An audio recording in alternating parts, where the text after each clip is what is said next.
Welcome back to SP Energy Network's Powering Conversation. Today we are delighted to be joined by Scotland and Arsenal defender Jen Beattie.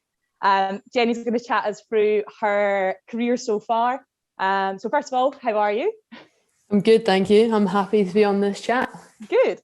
So before we dive into your career and all your very many achievements, I know you're not long back from back surgery. How's rehab going?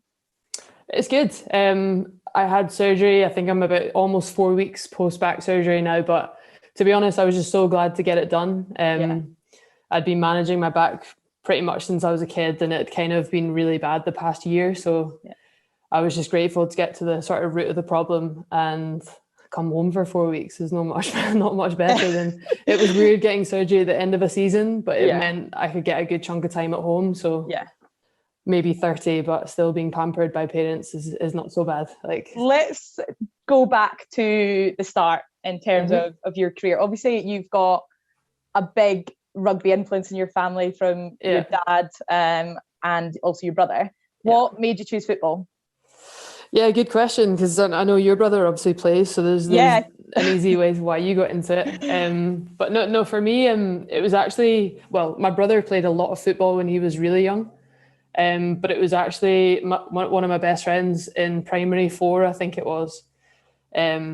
We decided to join the school boys football team. And I always think that made it so much easier because I was doing it with my best mate, who was a girl. And she went on actually to play hockey for Scotland. She doesn't play anymore, but so that for me was the most fun way to do it. I was just with friends in the playground and then joined the school football team basically. And that was it. I was hooked.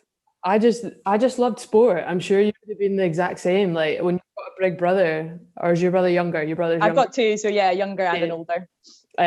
Like you're just totally immersed in it. And luckily enough went to a school that kind of threw you in every sport as well. And I was just always really active and encouraged by like my parents and family, but football was that one thing. I think I always loved team sports, number one, no matter if I played hockey or football or tennis and stuff like that. Team sports were always what I was drawn to. And I just loved football. Yeah. Football, obviously, probably when we were growing up more so than now, it was a bit more, same with probably rugby, like a male-dominated sport. Totally. Did you find there were more barriers in front of you in terms of kind of reaching your goals and reaching your potential because of that? On one hand, I think I genuinely think I got really lucky with the group I was in. I never really remember being bullied or the boys making it hard for me or, saying you're a girl, why are you playing football? But there's 2 sort of standout moments for me that kind of, one was having to change in the referee's like cloakroom pretty much because I obviously wasn't allowed in the boys' changing room. Yeah. So that was a bit like of a weird moment. And then when we went away on trips, my mum had to come. Really? So that it says I was the only female, and I think because in amongst the boys team, because all girls teams just didn't exist, similar to when you were a kid, it was just not an option. That's one of the coolest things I think now, being at bigger clubs and seeing like all girls academies. I'm in awe of it because I just think that's such a cool opportunity. Yeah, I feel the same way from like a rugby point of view as well, because I played hockey all through my childhood up until I didn't actually start rugby until I was 25.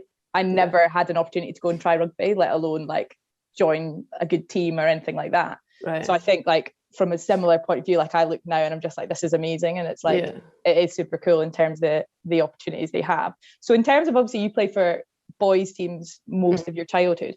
When and how did you become involved in your first women's or girls football team? It just basically got to a point when I think it was you couldn't play with boys once you reached aged 14. Yeah. So I remember probably in this room actually phoning, having conversations with my mum and dad, getting to age 14 and thinking like, I still want to play, like what am I going to do? And at that point you got thrown into like senior women's teams because there was no bridging the gap anywhere. So it went from that playing with sort of under 16s boys to like senior women's teams age sort of 14, 15. But in saying that, I loved the development. I loved playing with the boys until that age, and then getting thrown into the deep end. Like I think I was quite lucky physically. I've honestly been 5'10" since I was about probably. Yeah, I remember age. from when I was at school. Yeah. This giant used to turn up. Yeah, like it was.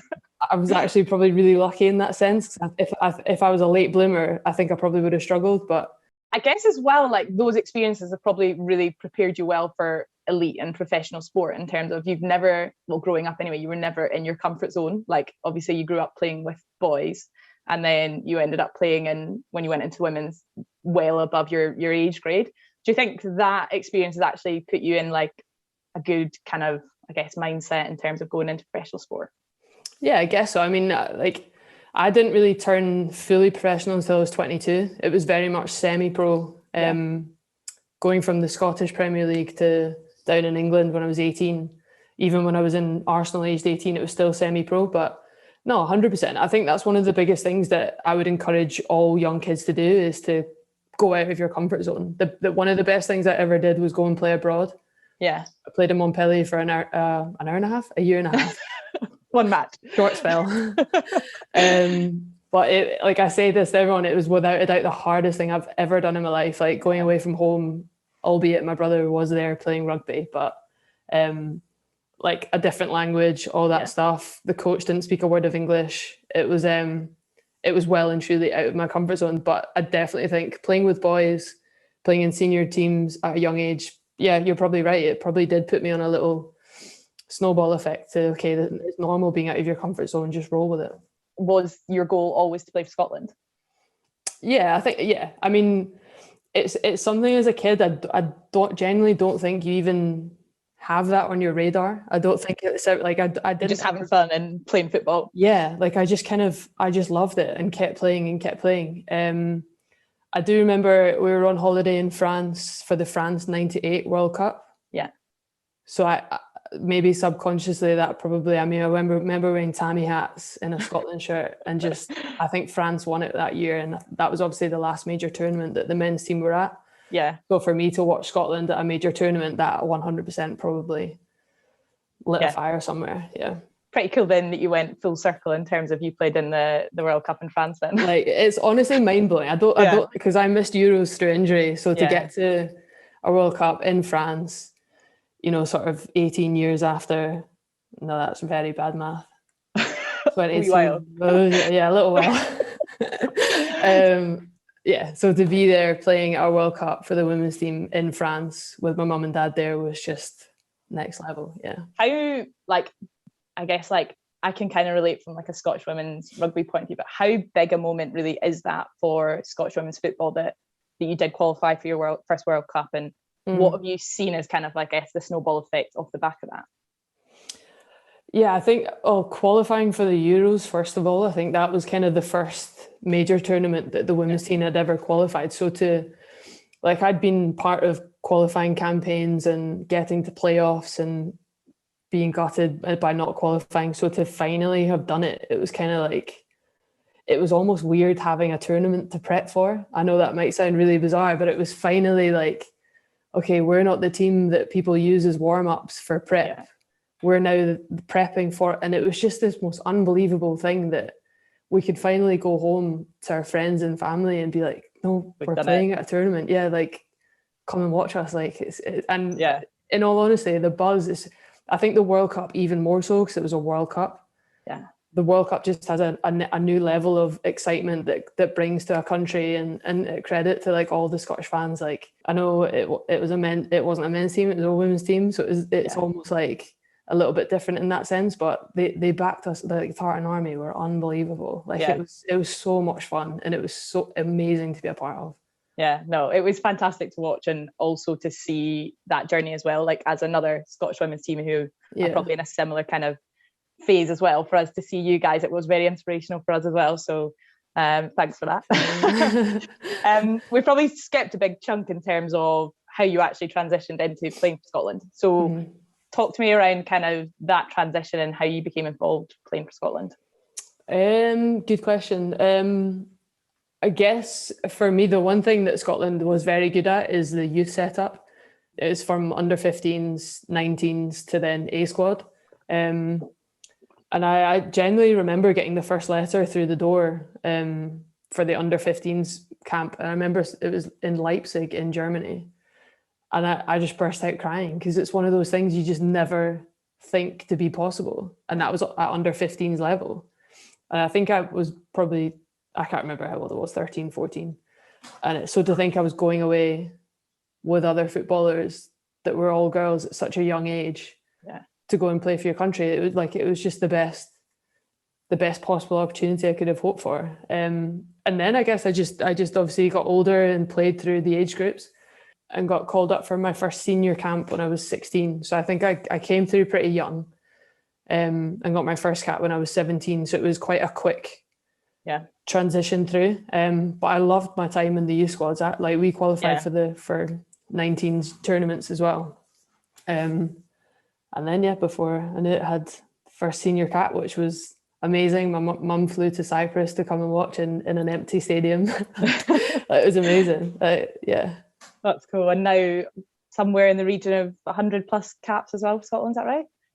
Yeah, it's been an unreal journey, honestly, like kind of similar to what you're saying, like to go through so many sort of qualifying campaigns. And I'm really glad that I sort of got to the tournament stage being a little bit older and be a bit more experienced to have that. I think if I was young, I think I would have been quite consumed by it, because it is an intense thing playing for Scotland, but it's 100 times more intense playing at a tournament. And actually, the attention in the media was so I'm glad I kind of went through that a little bit older, but hopefully a couple more. In terms of this kind of more recent season, you've obviously had, I guess, off the back of all these highlights, quite a tough season. How, I guess, has this season kind of changed your perspective, I guess, on things in terms of your football?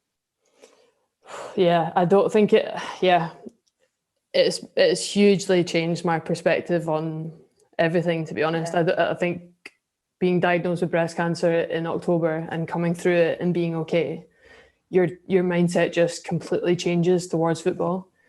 I'm so thankful for football and what it gives me, but now even more so. All I want to do this summer is get fit and get back to enjoying football and enjoying being back on the pitch.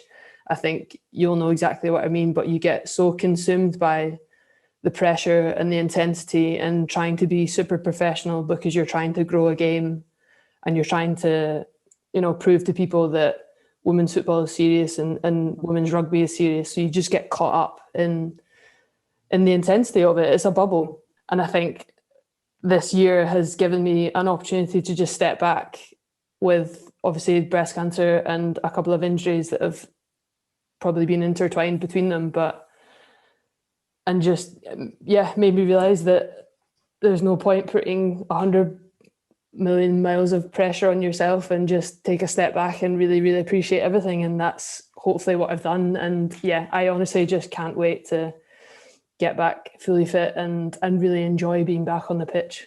And I think as well, like I saw kind of what your teammates did for you in terms of that first game back that you played, in terms of both the teams had your name on the back of their shirts in the warm-up. And I guess as well, like, has it made you realise just like how incredible team sports is in terms of the support that you get from not only your team but other teams and people from other sports and stuff like that? Completely. I think, I touched on it earlier of why I think I ended up in team sports, and it's 100% the camaraderie that comes with it. And you'll know yourself, like when you're playing for a team, like you don't really have friends outside of that, like because it's so full time, and your teammates are your mates, they are your family. They're 100% my family away from family. And the way that they helped me and emotionally supported me through this past year has been something that I'll probably never be able to repay, because it was just so incredible. And the way that the football world came out in support, and you realise how many people are in that little world, and so many messages and amazing things. But definitely I remember walking into, because obviously that game against Man City, it was against my old club. So walking into the change room and seeing my number 5 being in pink, and I kind of had that's really cool that's in pink, like. And then I looked around and everyone had number 5 and was in pink. And obviously at that moment I was just gone. Like, yeah, no, I'm not surprised. Even when I saw it as someone completely disconnected, I was like, wow, that is so powerful. It was unbelievable, and it's testament to both clubs and how amazing they are, and the people that are involved at Man City, and the friendships that I still have there, and the relationships I built at Arsenal. It really was like an amazing moment and completely summed up team sport. So in terms of, I guess, rounding up and going full circle, we've talked a lot about your whole career. If you were giving advice to someone starting out on their football career, kind of a young girl coming into it, what would your advice be to them? I think, I've said a little bit about how football can become your everything. I think sometimes that's like dangerous territory. I think on one hand, I completely understand how people can become obsessed, and sometimes you have to be obsessed to be successful. I don't necessarily believe that. Yeah. I think it's important to have other things, whether it's, by the way, Dr. Rachel. Like, you'll know yourself, like when you're studying alongside something, it's such a good switch off, even though I'm sure you would have been very stressed at a lot of moments. Like it was almost like a catch-22. It was like such a good thing and such a hard thing to do. I always think the times when I've enjoyed football the most is when I've been studying or when I was at school. So I would encourage girls to keep studying, keep finding hobbies outside of their sport, and have that switch off, because then when you have to switch on, it's very intense. Well, thank you so much for chatting to me today, and thanks for being so honest and open about your experiences, and the best of luck with your recovery. No worries, I really enjoyed it. Thanks for having me, Rach. If your power's out, give us a call on 105. No matter who you pay your electricity bill to, it's our team working tirelessly to get the lights back on. And if you need extra help when the power's out, we're here for you. Join our free Priority Services register. Sign up at our website or text PSR to 61999. SP Energy Networks, working 24/7 to keep your power flowing.